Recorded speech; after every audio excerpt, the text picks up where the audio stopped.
Olá pessoal, bem-vindos a mais um episódio do podcast Dores do Empreendedor. O tema de hoje é como equipar a sua cozinha, como montar a sua cozinha, tá? A gente já vai entrar nesse tema, mas hoje ao meu lado tem um outro empreendedor aqui, na verdade é um outro parceiro nosso que faz parte do core do projeto Dores do Empreendedor, Mário Wilson, hoje do meu lado, porque o nosso contador não está aqui hoje, né, Mário? Sim, prazer, enorme estar aqui.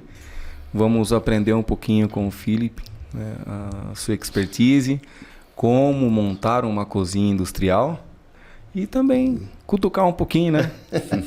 Muito obrigado, pessoal. Pessoal, hoje trouxemos um convidado muito especial, parceiro da WLL de muitos anos, com uma grande bagagem de experiência, Felipe Matos. Felipe, não Philips, né? Muito obrigado pela presença, viu? Eu que agradeço o convite e espero poder ajudar de alguma forma aí o pessoal. Você vai ter muito conteúdo hoje para nós aqui.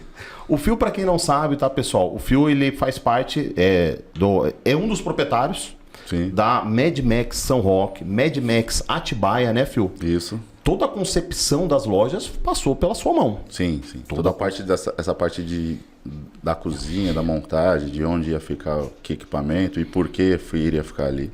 Foi Fora isso, Boteco da Azul também faz parte você é um dos proprietários também do Boteco da Azul. Também. E montagem também passou por mim. E para quem não sabe, pessoal, o Fio vai falar um pouquinho pra gente, a gente vai conhecer mais ele. O Fio tem uma longa experiência antes de ser empreendedor de Outback, né, Fio? Sim. Conta um pouquinho pra nós aí de como que é a história do Fio, lá do comecinho, Outback. Bom, vamos lá. Eu entrei no Outback em 2008. Em 2008 eu entrei no Outback e lá entrei como atendente. Tive a oportunidade, na verdade, né, de passar na mão de pessoas maravilhosas que tinham lá na época. Eu vinha de uma surf shop, trabalhava de vendedor numa loja de surf. Você já trabalhava com pessoas? Trabalhava com pessoas, mas numa área um pouquinho diferente.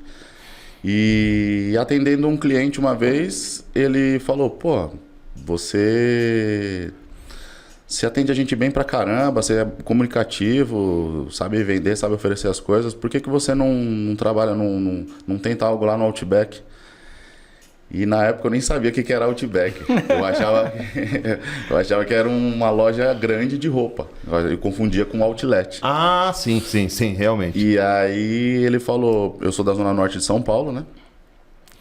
E aí ele falou, então, o Outback do Center Norte fica ao lado do Mercado Carrefour, que ficava no estacionamento do Center Norte. E aí fui até lá, numa segunda-feira, e fiz a prova para tentar entrar no Outback. E aí algumas coisas não deram certo de imediato, mas eu insisti bastante. E aí eles acabaram me contratando pela minha insistência, né? Legal. Mas acabei não sendo contratado no Outback do Center Norte, que foi onde eu fui fazer as provas a primeira vez. Eu fui contratado no Outback do Bourbon, que era um pouquinho mais distante, já na zona oeste de São Paulo ali. E lá fiquei 5 anos no Outback do Bourbon. 5 anos.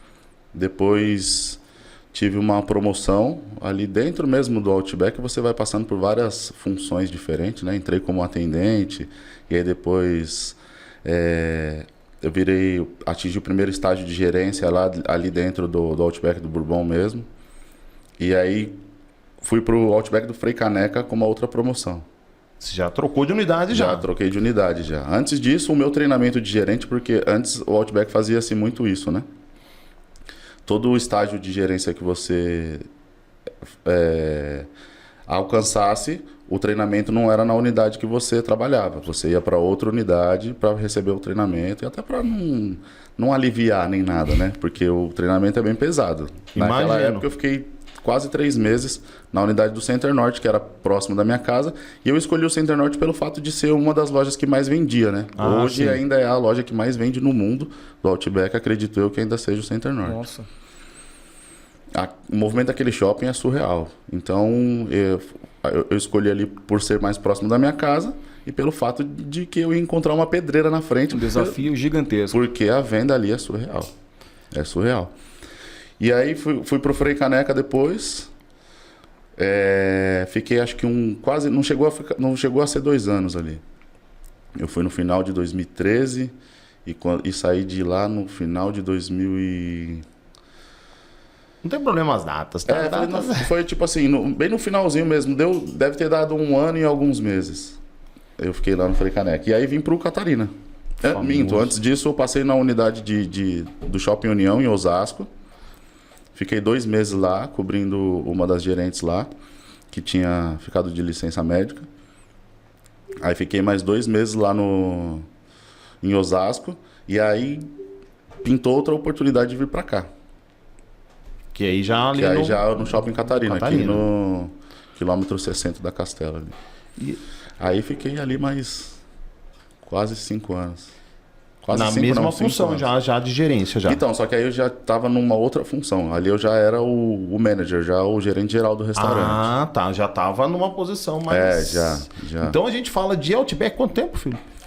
Quase 13 anos. Se juntar tudo aí, quase 13 anos. 13 anos e acompanhando todo esse processo das lojas, tanto a parte... Sim, e o processo, e até mesmo o processo de evolução do Outback, né? Acredito que sim. Porque quando eu entrei no Outback, o Outback já estava 10 anos no Brasil e tinha 19 lojas, que foi a última loja que eu entrei. E eles chamam de BZ, né? Eles classificam como BZ. Então a BZ 19 era a última loja do Outback que tinha inaugurado naquela época, quando eu entrei. 10 anos depois, eles já estavam na loja de número 100. Deus. Foi um projeto de expansão bem violento. Os caras escalam pouco, mano. Hoje eles devem estar com umas 150 lojas, brincando. Bom, já vimos que o homem já tem a bagagem ali. E Outback, o que me parece, o que me passa de Outback, é que existe processo interno ali. Sim, eles têm um plano de carreira para todos os funcionários. Eles a questão de oportunidade ali dentro do Outback, quem entra, eu sempre falava para os meninos, pô, ali você vai sair dali com um know-how, com uma bagagem enorme. E fora isso, até cardápio, até a parte de cozinha que a gente vai falar hoje, existe todo um processo já ali bem firmado e padronizado. Tudo ali é pensado. Tudo ali é pensado. Então você já veio com um negócio, o homem 13 anos de... Sabe que seria interessante, Will, desculpa te cortar, nós pensarmos num próximo episódio falar sobre processos. Sim, uma pessoa que tem experiência em processos de padronização. Seria muito pertinente. Porque como você tem conhecimento muito assíduo sobre processos, cabe aí um próximo episódio. Nós trabalhamos processos dentro das lanchonetes. Sim. Porque é uma dor latente. Isso eu vou falar com certeza. Toma aí, pô. Falo pouco. Eu falo pouco. E aí, em algum momento aqui, você decidiu virar empreendedor, Felipe? Então, quando eu tinha mais ou menos uns 25 anos, que eu tava eu entrei no Outback com 19. Com 19. E aí, com uns 25 anos mais ou menos assim, eu já tinha entendido, já tinha um cargo diferente lá dentro. E comecei a entender como que era a visão do negócio. E isso me cativou demais. E eu pensei, e eu tinha colocado para mim mesmo já, que com 30 anos, eu tinha um plano ali de 5 anos, que com 30 anos eu teria alguma coisa dentro ou fora do Outback. Isso aí eu falei assim, não. Então não foi uma decisão do dia para noite. Não. Que para quem não sabe, a primeira unidade, né, a Mad Max São Roque, então a coisa já tava ali, uma sementinha já tinha ali. Sim. E foi muito engraçado porque o Mad Max ele surgiu num churrasco. Um churrasco. A gente marcou de fazer um churrasco. E aí nesse churrasco eu falei assim, quer saber, dessa vez eu não vou assar carne nem nada não, eu vou fazer algo diferente. Aí falei pros meninos assim, ó, vocês trazem a bebida e eu levo a comida. Mas não vai ficar muito caro? Eu falei assim, não, que eu vou fazer um negócio diferente hoje. Então você foi fazer um negócio diferente. Você que põe as mãos na massa. Isso. E aí nessa daí eu fui lá, comprei a carne, comprei as coisas para fazer o hambúrguer e tudo mais. Na época era totalmente diferente do que é o hambúrguer hoje. Porque a gente é novo no negócio, né? Então você vai quebrando a cabeça, vai fazendo, vai mudando. E aí foi assim, eu fiz o churrasco lá, o pessoal, caramba, que legal, gostoso, não sei o quê. E aí eu fui anotando, né? Eu sempre anotava as coisas. O que eu coloquei, o que eu não coloquei, o que eu ia fazer. E aí falei até com um deles. Tem até um dos meninos que eles trabalhavam comigo no Outback, né? Isso aí foi tipo... Depois do trabalho, eu falei, vamos fazer um negocinho diferente. Foi um happy hourzinho nosso. E aí tem um deles que lembra até hoje. Ele fala assim, caramba, hein, filho? Quem diria, hein? Que aquele churrasco virou as hamburguerias. Geralmente aquela conversa de bar, né? Virou, né? A pessoa fala isso, né? E aí eu já tinha esse plano, né? Quando eu completei mais ou menos os 30 anos de idade, eu falei assim, eu já estava há 2 anos escrevendo sobre o que eu queria fazer e como eu queria fazer. Eu falei, pô, tá na hora de arriscar, né? Porque a gente sempre fica com esse receio de tipo, será que vai dar certo? Mas aí eu vou investir dinheiro, e se não der certo? E aí eu falei assim, plano de negócio. Falei, quer saber? Vou pra cima. Nas finanças corporativas, risco não tem a ver com o que eu vou ganhar ou perder, e sim quanto que eu posso ganhar ou quanto que eu posso perder, tá? Sim. Finanças corporativas. Então, isso é realmente um lema que nós levamos sempre. Então, riscos nós mitigamos ou aumentamos o risco. Então, é o quanto eu posso perder ou o quanto eu posso ganhar. E não o que eu perder ou ganhar. Existe essa... O pessoal tem essa ideia de quanto eu vou perder... Quanto prejuízo eu vou tomar, né? Não, eu vou perder. Não. Quanto você pode vir a perder? Vou ganhar. Quanto que você pode vir a ganhar? Não, então, e aquela frase, né? Pode ser clichê, mas é verdade. Atrás de um CNPJ de sucesso, tem um CPF que se comprometeu e arriscou ali. Exatamente. E em relação ao Mad Max, eu posso falar por experiência própria, tá? O Felipe, o primeiro contato dele comigo foi, eu vou chutar assim meses, tá? Não lembro o ano, você não vou lembrar o ano. Em torno de 6 a 7 meses antes de você abrir a Outback. A Mad Max São Roque. Acho que você nem tinha um local, Felipe. Porque você falou para mim numa mensagem pelo WhatsApp. Falou, eu não tenho nem o local, eu só sei que eu quero abrir. Sim. Legal. Não, e o engraçado, sabe o que foi? Que não tinha nem o nome. Quando eu falei com você. Como surgiu o nome, Felipe? Não, isso aí é legal. Já tinha o plano de tudo que eu queria fazer, já tinha o cardápio praticamente, os nomes dos lanches e tudo, mas não tinha o nome do estabelecimento. E aí, eu pensei assim, como é difícil escolher um nome. Verdade. E aí eu procurei na internet algumas inspirações, algumas coisas, e eu falava, cara, não tem algo ainda que eu fale assim. Você simpatiza com o nome, né? Você fala, é minha marca, né? É isso. E aí eu falei assim, quer saber? Eu vou colocar o nome da primeira coisa que vier na minha mente. Na hora. Essa é a metodologia. E o mais engraçado foi assim, que nesse dia eu tava chegando para trabalhar no Catarina, e aí o meu supervisor tava por lá. Ângelo Nunes, o Magal. Esse cara é fantástico. Esse cara me apadrinhou quando eu entrei no Outback. Foi ele que me contratou, e tudo que eu tenho hoje eu devo a ele também. Porque, porra... Tem sempre algum padrinho que faz parte da nossa história, né? Sim. Bacana. Esse cara, eu agradeço a Deus pela vida dele todos os dias, porque ele é formidável. Amém. E aí ele tava na loja nesse dia, né? E eu tinha um Fiesta que na época tava bem judiado, né? Meio amassadinho, meio batidinho. E ele olhou assim e falou assim, caramba, meu, o que você fez com esse carro aí, cara? Tá parecendo o carro do Mad Max. Puta, e aí ficou, né? Todas as vezes que ele me via, ele falava, e aí, e o Mad Max lá arrumou? Arrumou o Mad Max? Ele chamava meu carro de Mad Max. E depois até eu comecei a chamar o carro de Mad Max, porque ele vivia sempre cheio de pó e amassado, batido. Aí eu falei assim, quer saber? Vai chamar Mad Max, a hamburgueria. Legal. Essa é interessante, hein? Essa eu não sabia agora. E aí tem a questão também, né, de ser algo... Da questão do filme também, de ser algo rústico, meio apocalíptico, tipo, meio rústico e tudo mais. E tanto é que a decoração é meio que voltada para esse tema, né? Sim. Aí nasceu, então, aí surgiu o projeto da Mad Max. Do Mad Max. E era em São Roque o projeto inicial mesmo. Era em São Roque, sempre foi em São Roque. Aqui, eu vim morar aqui em 2015 justamente por conta do Outback do Catarina e falei, me apaixonei pela cidade, falei, não, daqui eu não saio mais.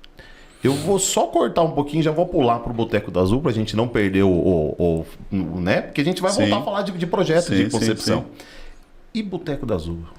Então, o Boteco da Azul apareceu de... Também é uma história bem engraçada.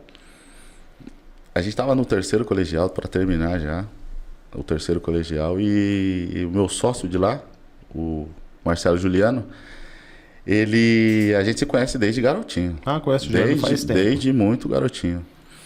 E aí e a gente brincando, né, numa dessas daí do terceiro colegial, tomando um negocinho, uma bebidinha, a gente falou assim, quando a gente ficar adulto, quando a gente ficar mais velho, a gente vai ter um bar junto. E foi assim, numa brincadeira também, mas assim, não foi nada planejado, né? A gente falou isso brincando, mas quando a gente ficou mais velho, a gente gostava bastante de bar, né? E falamos, por que não? Ele trabalha numa empresa também, numa multinacional americana também, durante muito tempo. Eu já tinha saído do Outback nessa época já, quando a gente decidiu. E veio também meio que de uma frustração de uma outra unidade que a gente tinha, que a gente fechou, que é a unidade do Mad Max de Santana. Infelizmente. Ali teve vários contratempos, foram algumas coisas... Na verdade, ali acredito eu que tenha sido um passo maior que a perna. A gente não precisava ter feito aquilo naquele momento, aberto aquela unidade naquele momento. Hoje eu consigo enxergar isso. Na época, a empolgação, aparece uma pessoa e fala assim, pô, vamos abrir... Eu fui lá em Atibaia, eu fui em São Roque, adoro o produto de vocês, sei o quê, a proposta é muito boa e tudo mais. E aí, você vai na empolgação, o lugar era um lugar ali na Zona Norte, que era em frente a uma faculdade, que ali era assim... em frente, ali era um colégio salesiano e a Unisal, que era faculdade também, no mesmo lugar. Então, você sabia já o quê? Que teria muita gente. Um fluxo bom que consome o seu produto. Porque você vai abrir uma hamburgueria em frente a uma escola e uma faculdade. Nós tínhamos uma proposta também de comida, na verdade, uma proposta de comida mexicana, de happy hour, de bebida alcoólica. Então a gente falou, porra, por que não? É um lugar bom, o lugar estava legal. E era do lado de um bar, Bar do Luiz, que está ali desde 1971. O bar tem 53 anos, 52 anos, vai fazer 53 anos. Eu fui lá, Mário, fazer a implementação e uma das dias a gente ficou lá, Bar do Luiz, assim. Não, é surreal aquilo ali. Fora do normal, aquilo Mário. Ali é surreal. Uma quinta-feira, assim, gente na rua, assim, tipo, em pé, normal, o pessoal sentado, o pessoal em pé. O movimento daquele bar ali é surreal. E essa faculdade que o Felipe tá falando, é sim, é de frente mesmo, tá? Era de frente mesmo, literalmente. Só que aí o que acontece? Passa a pandemia, eles decidem que não vão abrir mais a faculdade, que só vai abrir o colégio. Já começou aí, a primeira rasteira. E aí foi acontecendo algumas outras coisas também. Ó, o lugar era tão bom, o ponto era tão bom, que passou, acho que 6 ou 7 meses da gente aberto, o Madeiro abriu uma loja do lado da gente. O ponto era bom, mano. O ponto era muito bom. Eu tava lá. O ponto era muito bom. Mas assim, é fato também que ali naquele pedaço da Zona Norte, como acho que acredito o Brasil inteiro, sofra com estacionamento. Ah, né? sim. Ali então, ali era bem ruim de parar. Em qualquer lugar ali, você deixa, era R$30, R$40. E uma frustração que eu tive nesse projeto, porque assim, nessa unidade da Mad Max, o Phil planejou desde o começo a parte de tecnologia, Mário. A tecnologia não foi a última a entrar, tá? Eu me lembro, você comentou do case dele. Ele planejou desde o começo. Ali a gente queria que fosse o melhor. Ali foi o projeto do melhor. Os equipamentos de cozinha eram os melhores, o sistema era o melhor. Tudo novo. Até a sala de servidor tinha. Mas olha para você ver o que é cabível nesse planejamento aí. Eu não sei se vocês fizeram matriz SWOT. Porque foi um fator externo que acabou, pelo que você me informou agora. Vários, na verdade, né? Um deles, o fator externo acabou prejudicando, comprometendo toda a operação. É que a pandemia teve outros fatores, a gente sabe, teve outras situações, né? Na verdade, que na verdade, assim, a gente foi ingênuo no sentido de ter acreditado que passaria rápido. De ter achado, na verdade, que passaria rápido. Por quê? Em agosto, começa a flexibilizar. nesse mesmo agosto que começa a flexibilizar, do ano de 2020, né? 20. 2020, né? É. Então, foi o primeiro, teve o primeiro lockdown. Aí Foi em março, abriu o primeiro lockdown. Isso, março, que eu lembro que foi bem perto do meu aniversário ainda. Foi em março e depois em agosto começou a flexibilizar. Só que a gente, ingênuo, né? Falou assim, porra, tá voltando. O Outback nesse ano, nesse mês que voltou a flexibilizar, o Outback já vendeu 1.500.000. Vendeu demais. E eu tava no Outback ainda. Então eu falei assim, pô, acho que as coisas já era, tá normalizando, tá voltando ao normal. E aí começa aqueles comícios de política, todo mundo na rua, você fala assim, pô, normalizou. E aí você se empolga, né? E fala assim, vamos lá. A obra atrasou, como toda obra atrasa. A obra atrasou, como toda obra atrasa. E a gente... Mas atrasou muito, atrasou um mês. E quando a gente inaugurou, já tinha passado a eleição e eles já estavam começando a fechar tudo de novo. Lockdown de novo, eu lembro disso daí. Nossa. Cara, isso foi desesperador. Porque aí a gente já começou... Tipo... Nós tínhamos um fluxo de caixa, só que aquilo ali era uma torneira de dinheiro aberta. Estrutura de custo fixo de vocês gigantesca. Cara, e já vai tudo indo por água abaixo, você não sabe o que você faz com todos os funcionários. A gente tentou segurar o máximo que a gente pôde, mas... E tinha até câmara fria lá, né, Frio? Tinha câmara fria e câmara congelada. Você acredita? Lugar, eu falo, esse projeto era um projeto fora do normal. Se você juntasse tudo ali, o lugar, os equipamentos, era o plano perfeito, não tinha como dar errado. Foi um projeto. Não tinha Como eu dar disse, errado. né? Mas alguns fatores externos, né? Por mais fator externo, não tem como nós prevermos e sim estudarmos se no caso vir a acontecer. Sim. E não é só com você. Várias empresas, principalmente no segmento alimentício, nessa época, vieram à falência. Mas você sabe que o Fio tem um caso, olha só, o Fio vai lembrar disso. No ano de 2020 eu estava conversando com ele na Media Max São Roque. O Fio tinha um projeto, falou, olha, eu tô a gente vai falar daqui a pouco, é que tem muita conversa com o Felipe, por isso que a gente não entrou no tema ainda, que tem muita conversa. Ele falou, em janeiro de 2020 não tinha pandemia, não tinha nada de pandemia, nem se sabia que isso ia acontecer. Ele falou, estou reestruturando minha cozinha aqui em São Roque, porque eu tô querendo trabalhar com delivery. Mas eu tô projetando, William. No momento, mas ele já estava reformando a cozinha, tá? Eu lembro em janeiro. Sim. Eu falei assim, eu vou devagar porque delivery era uma coisa que ia ser totalmente nova para mim. Eu trabalhei, como disse aqui, no Outback e lá era só o atendimento pessoal, salão, né? Mesa. O salão. E para mim era um terreno totalmente hostil, diferente. Então, é isso que eu ia falar. Você vê, ele acabou de dar para nós um depoimento, né, um verídico, sobre o quanto a pandemia foi um fator importante para derrubar o projeto de Santana. Sim. E nasceu um outro. Então, e ele estava construindo isso daí, e ele estava devagar, bem controlado, bem tranquilo. Quando entrou a pandemia, Mário, posso estar errado, a cozinha já estava finalizada já. Foi bem assim mesmo. Aqui em São Roque, por isso que eu digo até que eu sou um privilegiado por Deus, porque ele sempre me dá o que eu preciso. Eu lembro disso, porque daí quando entrou a pandemia, fechou tudo, né?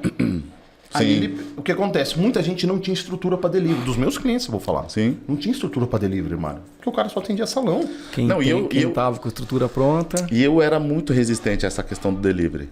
Eu e meu sócio, o Danilo, a gente ficava, porra, mas... E aí, vai colocar delivery? E aí, eu falei assim, a gente vai ter que colocar aí, né? Não vai ter como... Porque, na época, o Mad Max de São Roque também era menor o espaço aproveitado. Verdade. A gente não tinha tanta estrutura, as mesas, a gente não tinha tanta mesa tinha e o tudo deck mais. já naquela época, Phil? 2020? Eu acho que sim. Tinha. Mas eu lembro que era o espaço menor. Era um espaço menor. Tinha o deck já. E aí, quando a gente terminou a cozinha, os caras falaram que não ia abrir mais. E aí, lockdown, fecha tudo. E o homem com uma cozinha Pronta. Zero.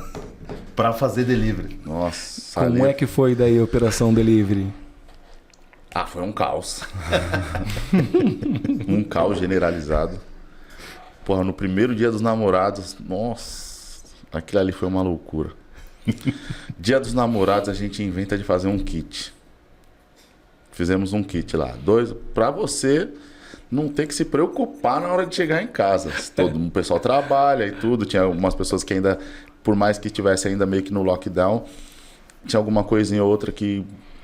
Tinha algumas empresas ou outra que continuaram funcionando, né? Aí a gente faz o kit. 2 lanches, 2 bebidas, sobremesa, coisa e tal. E até com porta-retrato, assim. Pra pessoa colocar Eu acho que eu até pedi, eu acho que a gente pediu nesse daí uma época. E aí o que acontece? A gente falou assim, vamos agendar as entregas e o horário de produção. Colocamos só 2 opções de lanche, pra não ficar aquele cardápio enorme e acabar complicando na cozinha. Então a gente enxugou o cardápio, colocamos só 2 opções de lanche e falamos, beleza. A gente conseguiu organizar, legal. A gente foi jogando, eu falei assim pros meninos, vamos agendar nos horários onde a gente sabe que as pessoas não vão querer o lanche esse horário. Vamos tentar ao máximo agendar nesses horários. Pra quê? Porque a procura vai ser grande, entre 8 horas, 9 horas, horário 10 horas, que é o horário de pico. E a gente conseguiu, organizou tudo. Só que aí o que acontece? O que o brasileiro faz? Deixa tudo em cima da hora. Em cima da hora. E aí o cara que saiu do trabalho, ele falou assim... Porra, agendei pra chegar às 10. Acho que eu já vou passar lá. Ai, caramba! E aí ele vai... e ele vai e passa lá. Só que... Várias pessoas pensaram isso. Aí virou. Aí complicou. E aí começa a fazer aquela fila enorme na porta da hamburgueria e não podia ter gente ali. Nossa Senhora. Aglomeração, gente passando, filmando. E aí chegar a viatura da GCM, polícia militar. Pô, vocês vão tomar uma multa, não sei o que. E eu tentando tirar aquele pessoal de lá logo. O que eu pensei? Vamos fazer o lanche deles para eles saírem logo. E aí você começa a falhar com o pessoal que você tinha agendado os horários. Cara, virou uma bola de neve, virou um caos generalizado. Mas ali... É que depois no ano seguinte, quando começou a flexibilizar lá, a gente bateu esse recorde. Mas ali foi o... Você vê uma situação? Foi o recorde da... Por isso que eu falei, é um contraste. Ele teve um projeto horrível em Santana. Sim, e ao mesmo tempo teve a oportunidade de... Tem um projeto que obteve sucesso. E eu vou falar pra você, cara. Quando você fecha uma loja, pra quem criou o negócio do zero, pra quem ficou 2 anos escrevendo... Perdeu um filho. Perdeu um filho. Eu imagino e a minha autoestima foi lá embaixo. Eu imagino nessa época. Foi lá embaixo. Foi lá embaixo. A gente ficou 2 anos ainda e naquele negócio, né? Tentando, tirava dinheiro de uma e mandava pra outra, tirava mercadoria de uma e mandava pra outra, porque você não quer ver o negócio. Sim. E ainda ali, de onde eu era, de onde eu nasci e cresci. Da Como sua é que região, posso né? ter falhado também? Imagina na sua cabeça, né? Poxa, eu venho do segmento, tenho expertise, Sim. mas eu volto a dizer, né? Vários fatores. Um preponderante é um fator externo. Por mais que você tenha um conhecimento, só o papai do céu lá de cima. Sabe? Exatamente. Né? Então, exatamente. o que foi, o que dependeu de vocês, né? Daqui, os fatores internos, vocês fizeram. Agora, uma força externa, poxa, uma pandemia. Ninguém esperava isso. Você não é a tua situação, Felipe, não é um ponto fora da curva. Vários empresários no mundo inteiro tiveram esse problema. Então, hoje eu consigo perceber isso, mas na época eu fiquei bem chateado Porque mesmo. você não vai aceitar nunca. E aí aí você começa a lembrar das pessoas que não torceram por você, certo? Que essas pessoas são poucas, mas elas existem. E aí fica martelando na sua cabeça. Falei. Tudo rema contra depois do momento em que a cabeça já não tá legal. E né? aí eu fiquei bem chateado mesmo. Graças a Deus, os meus amigos também foram pessoas que foram excepcionais, me apoiaram bastante. Falaram, cara, não fica assim, não sei o quê. A gente ficou 2 anos e aí, tudo isso para falar do Boteco da Azul. Porque quando fecha lá, a gente fechou lá em abril, maio. Aí passou um mês e meio mais ou menos, o pessoal que tinha um bar lá antes que chamava Bendito, eles entraram em contato comigo, falando que estavam pensando em passar, que eles não queriam mais administrar, eles eram de um outro ramo. E aí a gente foi conversando. Falei com o Marcelo, com o Juliano. Falei, Juliano...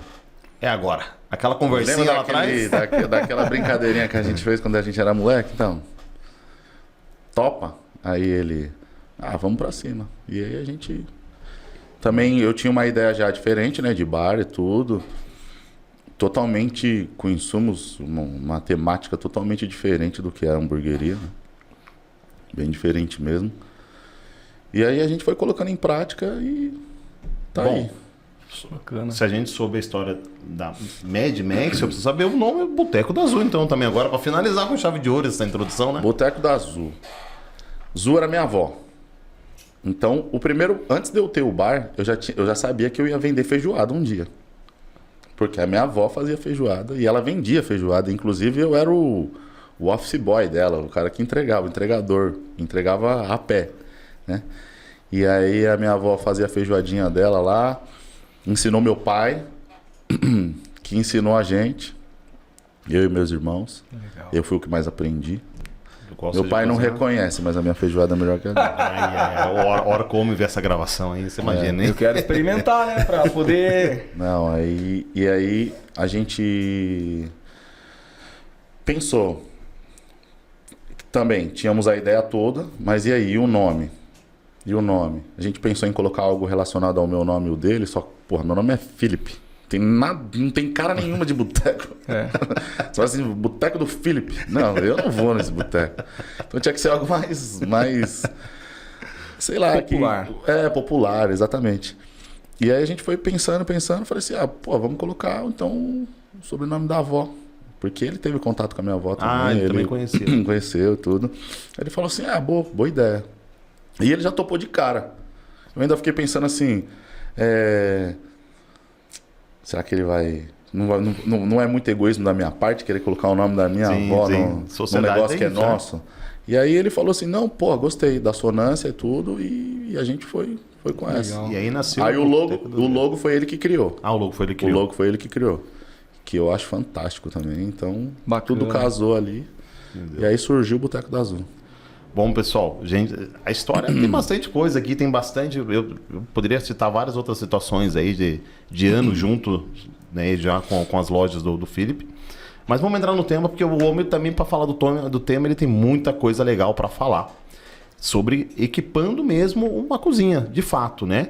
E eu vou começar com a primeira pergunta para você, Felipe. A escolha do imóvel, você leva em consideração na parte, não do salão, estou falando de área de área de faturamento, mas na área de produção. Quando você chegou para os seus projetos, você olhou o imóvel, você falou, aqui eu consigo ver minha cozinha trabalhando aqui. Sim. Né? Posicionamento de cozinha, de espaço físico.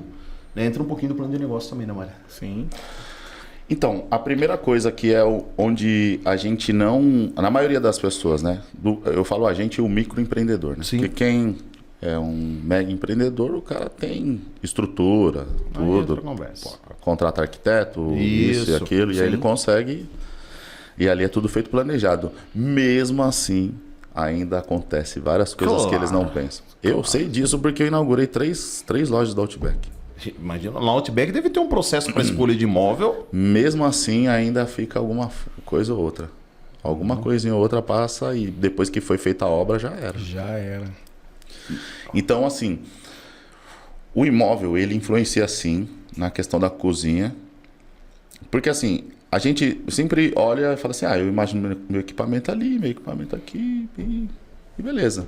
O cara não... Ele esquece da parte elétrica, hidráulica e de escoamento, de esgoto e tudo mais, caixa de gordura, etc. Aí a gente faz o quê? A gente abre sem nada disso, sem ter visto nada disso. Comprou todos os equipamentos e aí quando você começa a instalar, pum, cai lá a chave. Nossa Senhora. Ferro fusível lá e tudo. Por quê? Porque não suporta e fora a quantidade de equipamento que tem. Você falou caixa de gordura, você depois colocou, vai ter que quebrar tudo os negócios. Vai ter que quebrar e dá trabalho, hein? Porque a vigilância sanitária não alivia. Não alivia mesmo. Vai quebrar tudo essa cozinha, cara. Que é uma contaminação muito forte, né? Sim. Não, e o Brasil, nessa questão aí, a gente deve se orgulhar sim, porque a Anvisa, ela pega bem pesado nessa questão, o que faz da nossa comida ser uma das melhores do mundo, por conta de questão de limpeza e tudo mais. Bacana.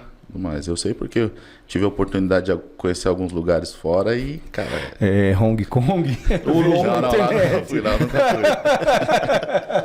Tem uns vídeos Meu Deus do céu. dos indianos aí, cara. Nossa, você tá maluco. O cara cortando a carne com o dedo do pé, cara.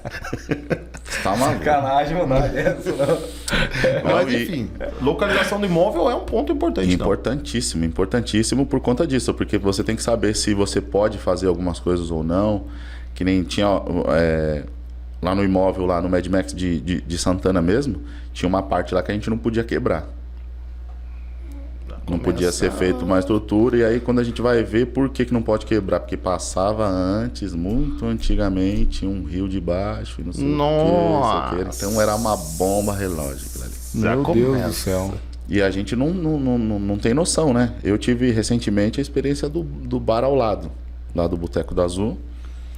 A hora que eles pegaram o imóvel, ali já era uma bomba relógio também em relação a esgoto, tubulação. Eles já começaram gastando 10 mil reais Olha só.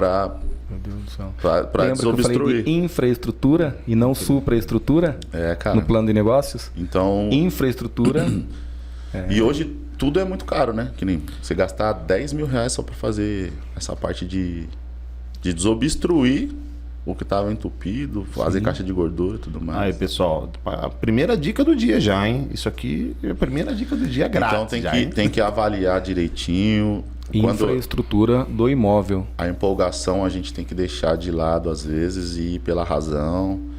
Olhar sim se tem lugar para escoar água, se tem lugar para... Se a hidráulica é boa, se a elétrica é boa. Porque depois isso daí é algo que numa continha demais pode vir a fechar o seu negócio. Meu consultor aqui ia ficar louco se você chega com os números desses assim para ele aqui lá. Aí, né? Quando a gente fala, né, do plano de negócios, tem não dão muita importância de infraestrutura e supraestrutura. Né? Supraestrutura que está acima do solo, máquinas, equipamentos. Sim. Agora a infraestrutura que está abaixo do solo. Sim.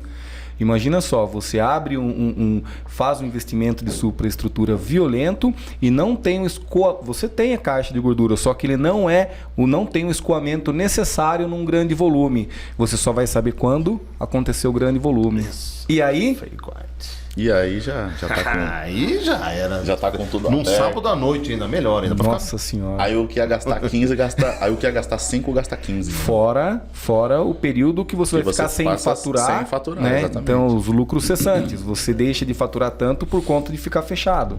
Sim. Aí a gente falou da escolha, né? Pensando na cozinha. E, por exemplo, no caso das lojas, todas as lojas têm uma área de atendimento, um salão, um balcão e tal. Isso você leva em consideração o balcão, onde vai ficar, por exemplo, uma boqueta para sair ou para levar pratos, sim, enfim. Sim. Né? Aí essa daí entra a parte do Outback, que traz esse know-how fantástico. Que aí você simula. Eu mesmo fazia essa simulação. Deu trabalhando de como que ia ser, o que vai fazer, onde vai deixar a comida. É bem aquele filme do McDonald's. Eu ia mesmo. Falar isso agora. Bem aquele filme do McDonald's. Não chegou a assistir, Will? Não assisti não. Meu Deus do céu, Fome Eu já assisti esse filme acho que umas 20 vezes. Eu também. Você tem vários cases ali de produção, cases de infelizmente, né? Cases de negociação.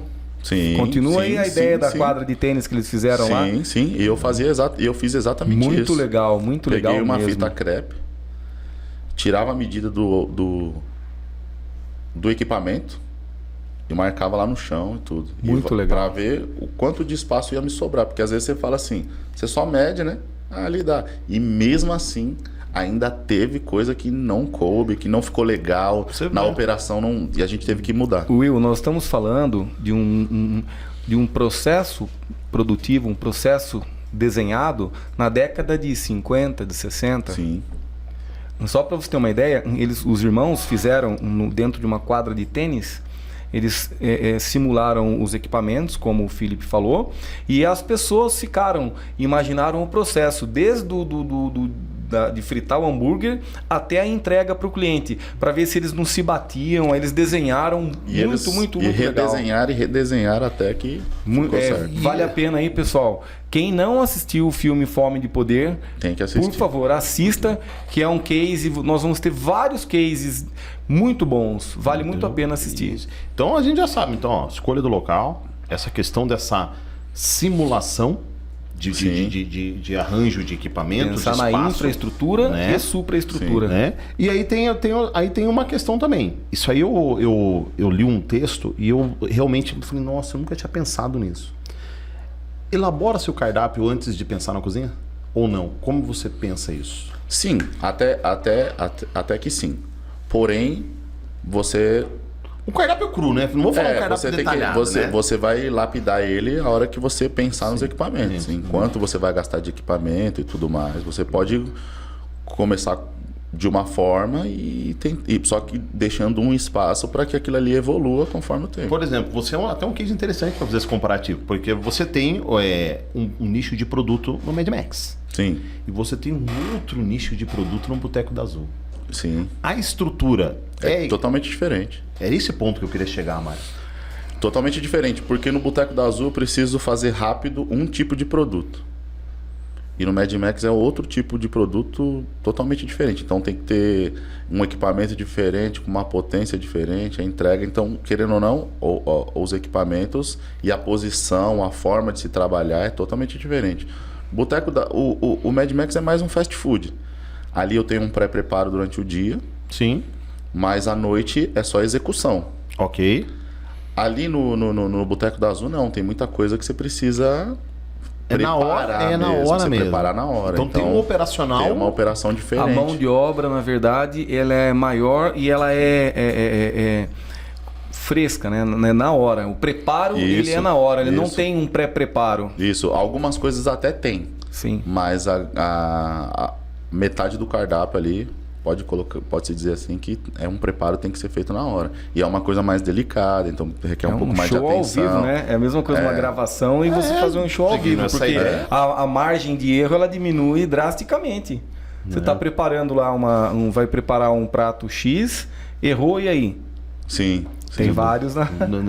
Você vê, olha só que interessante. A gente está falando de 2 segmentos, 2 montagens de cozinha diferentes. Processos diferentes. Processos totalmente... Não vou falar, mas não é comida. Não, tem muito mais coisa envolvida ali, né? E a mão de obra tem que ser diferente, porque em uma você até consegue pegar a pessoa mais crua. E ensinando, porque é mais uma questão de execução. É uma coisa que acaba sendo mais fácil. Entendi. Que seria o Mad Max. Sim. Mais fácil entre aspas, né? Uhum. E a outra já é uma coisa que requer mais... Elaborada. A pessoa tem que, querendo ou não, saber cozinhar. Já é diferente. E eu sempre falo com eles. Falo assim, ó, a comida, ela conversa com a gente. Ela conversa pelo olfato, pela audição, pela visão e pelo paladar. Então, você tá olhando aí, tá estralando de uma forma diferente, quer dizer que o fogo tá muito alto. Tá sentindo um cheiro diferente, quer dizer que pode estar muito alto o fogo, tá queimando. Muito legal. E aí o visual, pela cor também, porque todo produto ele tem uma cor, ele tem um cheiro, tem uma textura. E aí tem que ficar sempre em cima. Que é o caso que a gente tá falando do Boteco da Azul. Que aí você tem que ficar ali eu coloco como eu tenho que ficar muito mais em cima. Entendi. São operações diferentes, mas bem legal. Diferentes. Não, eu falo porque eu gosto de cozinhar, tá? O Mário gosta de cozinhar. Assim, sou aprendiz de cozinheiro, né? E realmente, o que você falou faz todo sentido para nós, né? Que principalmente nós somos amadores. Sim. O cheirinho que você sente, a textura. Nós comemos o alimento com o olho. Em primeiro lugar, né? Sim. E assim, aí vem o olho, aí o olfato, enfim. É muito legal isso. Imagino só, se eu como consumidor tenho que ter essa sensação, imagina a pessoa que está fazendo isso repetitivamente, né? Ela tem que ter todos os sentimentos muito mais aguçados ainda, né? E eu vou falar pra você, cara. É totalmente diferente. A pessoa que entra nesse ramo, ela tem que gostar demais. Tem que amar demais cozinhar. Engraçado ele falar, o Chico da Divino Pizzeria trouxe para nós mão de obra. Para ele contratar alguém, pessoas têm que gostar de pessoas. Sim. Agora eu tô falando na cozinha, mão de obra para cozinha. Tem que gostar de cozinhar. Tem que gostar da comida. Tem que amar, né? Tem que gostar de comida, assim, e de servir, né? Porque nada mais é do que Eu vi isso. rapidinho pegando o gancho, eu vi aquele Masterchef, teve 2 padres, né? Um do Sorocaba e teve um outro padre que falou uma frase que me gravou. E eu acho muito... eu falo por mim, né? Nós que temos o prazer de cozinhar, na verdade o prazer maior é em servir. Exato. E esse padre falou isso, eu achei muito bonito. Sim. Porque se você for ver por esse lado religioso, qual foi a última ação de Jesus? De Jesus? Sim. Foi servir. Sim, ele lavou exato. os pés, ele preparou a comida, ele repartiu, eles ceiaram junto. Muito legal. Ele lavou os pés das pessoas. Bacana. Então isso daí é algo que porra, eu me sinto muito feliz em fazer. Eu sou apaixonado por cozinhar. Isso para mim, de verdade. Seu olho verdade. brilha quando você De fala. verdade, isso para mim chega a ser até relaxante, sabe? Depois de um dia inteiro no bar, estressante, aconteceu isso, aquilo outro. Você vai pra cozinha. A coisa mais legal é quando a minha mulher fala assim: nossa, queria comer tal coisa. Aí eu vou lá pra cozinha. Que delícia, cara. Acho bacana. Aí Pode ser a hora que for. Depois de um dia de empreendedor, à noite de chefe de bacana. cozinha. Sim. De chefe de cozinha. Pio, e aí pensando nessa ideia, bom, a gente já entendeu a localização, entendeu que você já simula os espaços e tal. O fluxo interno da cozinha, depois de montada, por exemplo, por onde entra, tô falando da minha chapa, da minha fritadeira, da posição dos equipamentos. Isso tem uma grande importância? Com certeza. A gente tem que, dentro daquele desenho, a gente tem que tentar fazer a forma mais funcional possível. E às vezes a gente acaba não fazendo esse desenho de uma forma correta e aí a gente fica quebrando cabeça. E aí você às vezes precisa ter mais mão de obra por conta da situação não estar funcional. Do fluxo ali, né? Da Exato. posição. Interessante, né? Você vai ter uma mão de obra, às vezes pode ter uma mão de obra extra. Porque assim, eu penso assim, a questão da mão de obra, ela é assim, a gente, é óbvio, é fato que a gente quer gerar empregos e tudo mais, mas a gente também tem que apresentar números, né? Então você tem que fazer... Não é uma entidade filantrópica, né? Exatamente, não adianta nada eu fazer isso. E às vezes ter uma pessoa a mais ali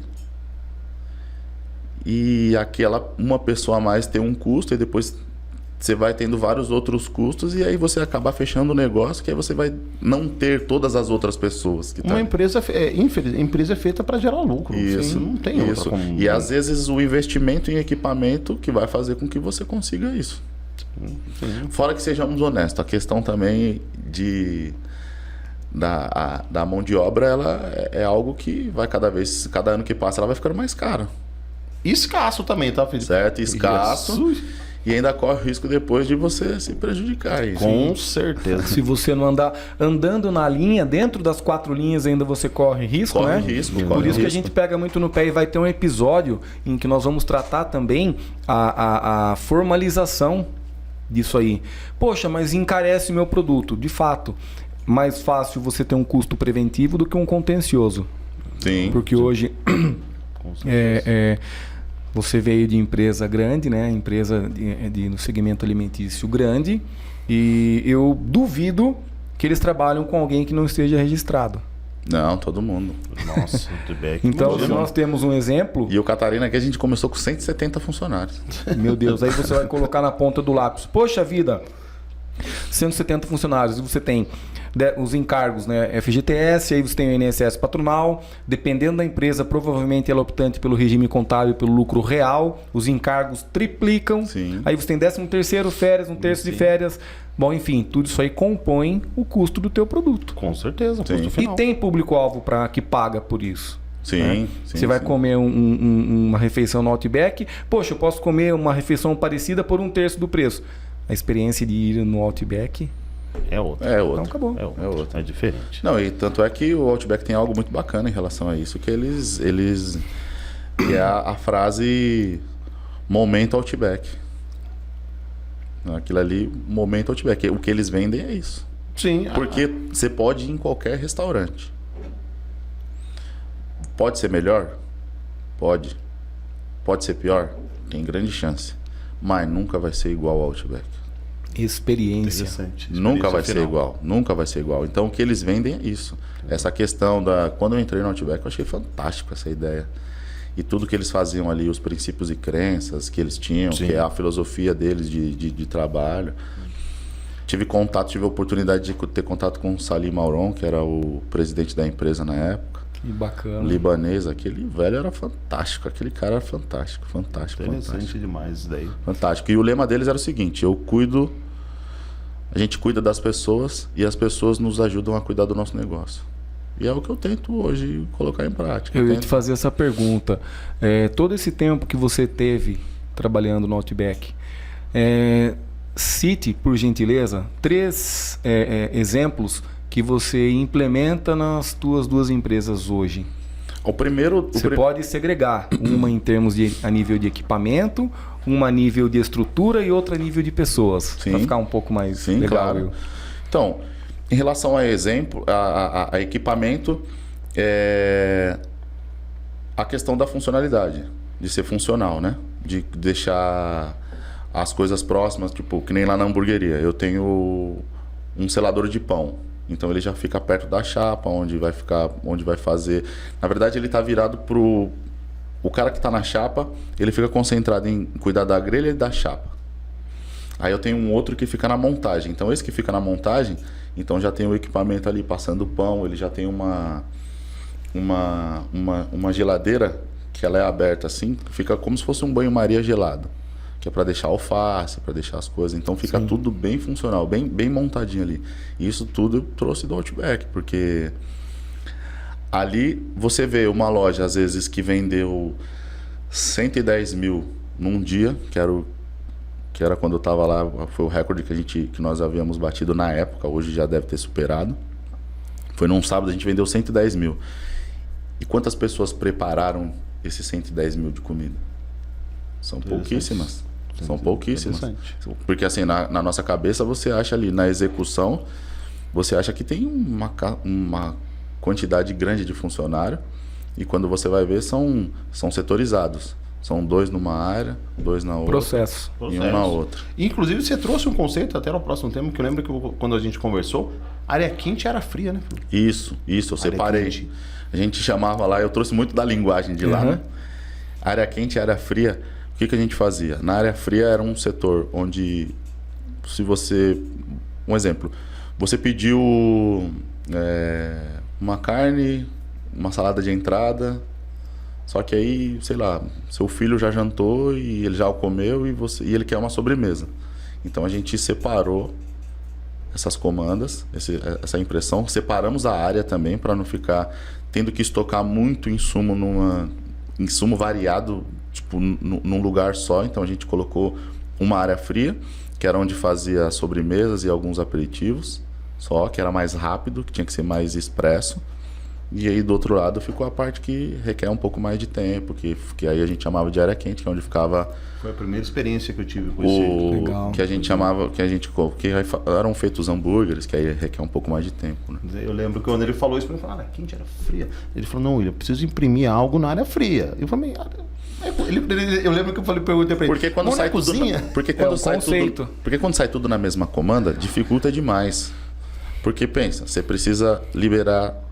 Você tem 5 produtos numa mesma comanda. Só que você precisa liberar 2 antes. Aí você vai ficar riscando. Meu Deus do céu. A probabilidade está na mão humana. A probabilidade de erro é gigantesca. Então o atendente ele lança tudo de uma vez. Só que aí... Já separa muito. Que já fica a carga do nosso amigo aqui. Separa tudo. Já separa e no sistema manda para um lado e manda para o outro. Que legal. Aí eu acho processo. Muito mais fácil. E daí, Phil, hoje, no seu conceito, hoje você já trabalha com delivery, o Boteco da Azul também está com delivery? Começamos de dia e agora semana que vem, a partir da semana que vem já começa a noite também. Pensando em agora a cozinha, já falamos de pouco.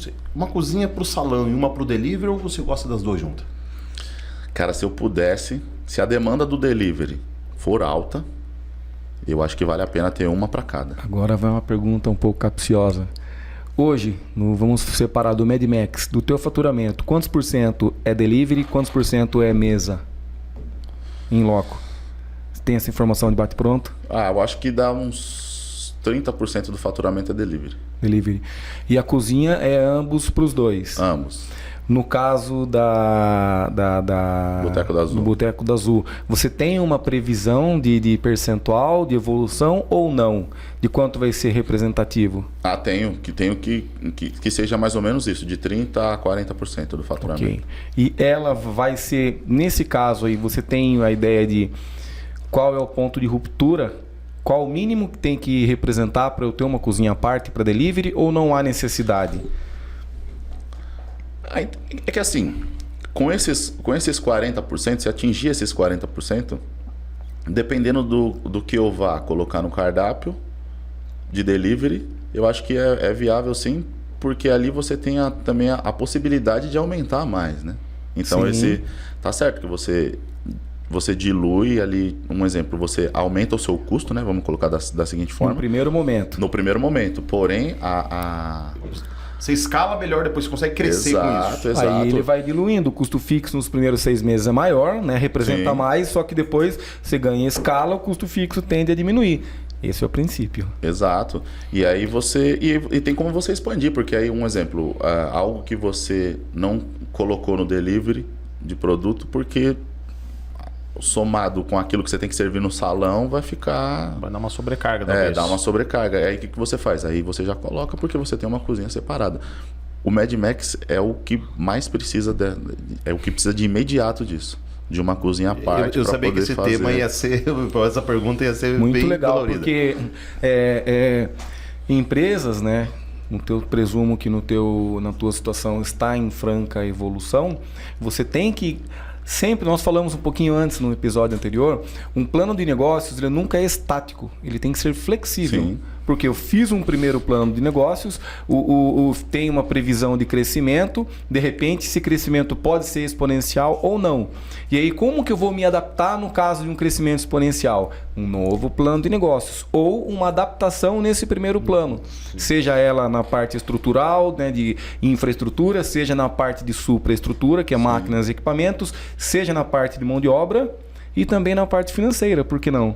Você tem um budget, você faz uma avaliação de investimento, qual é o payback desse investimento? O retorno. Qual é o retorno? Em quanto tempo eu vou retornar esse investimento? Sim.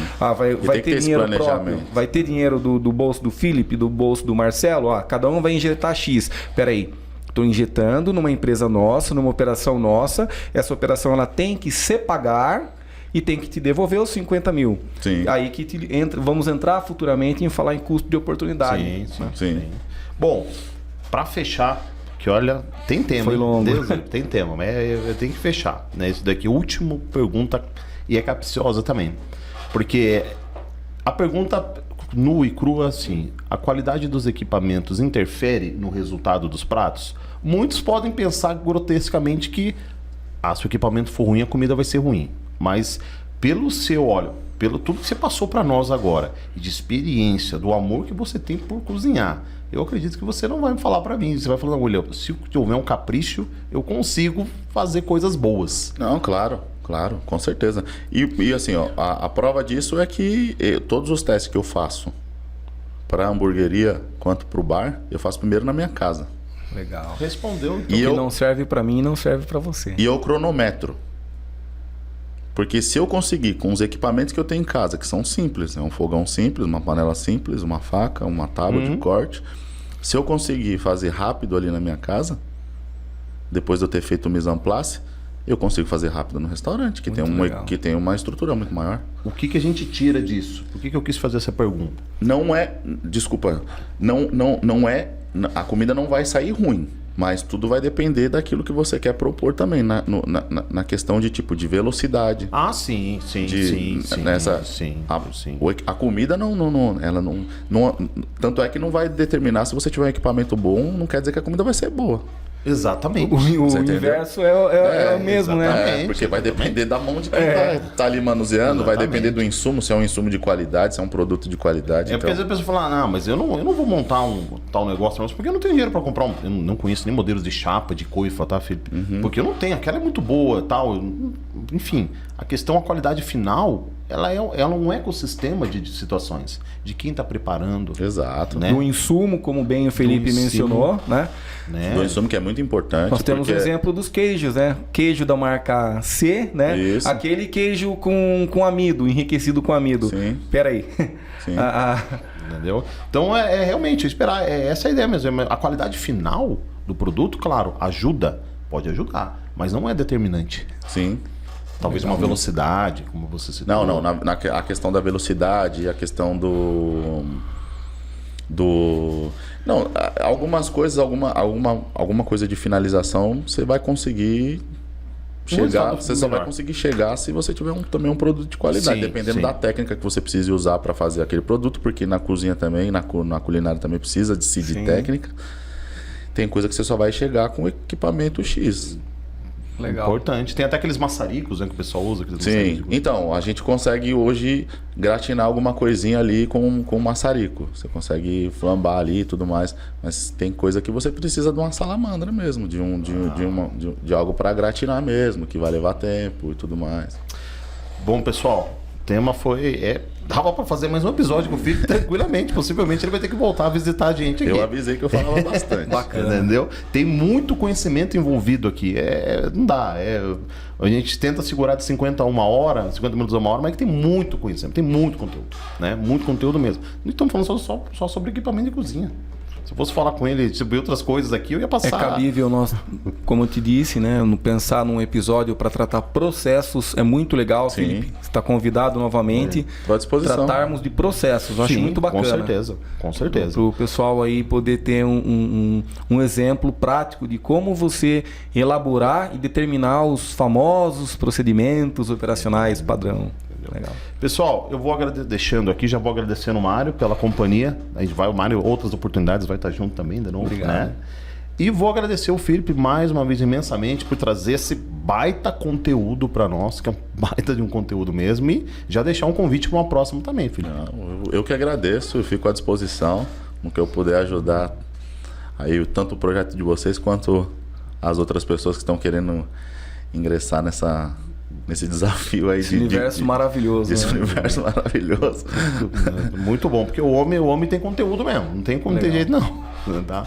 Bom, pessoal, despeço até o próximo episódio. Obrigado, pessoal. Tudo de bom para vocês. Abraço. Obrigado, gente.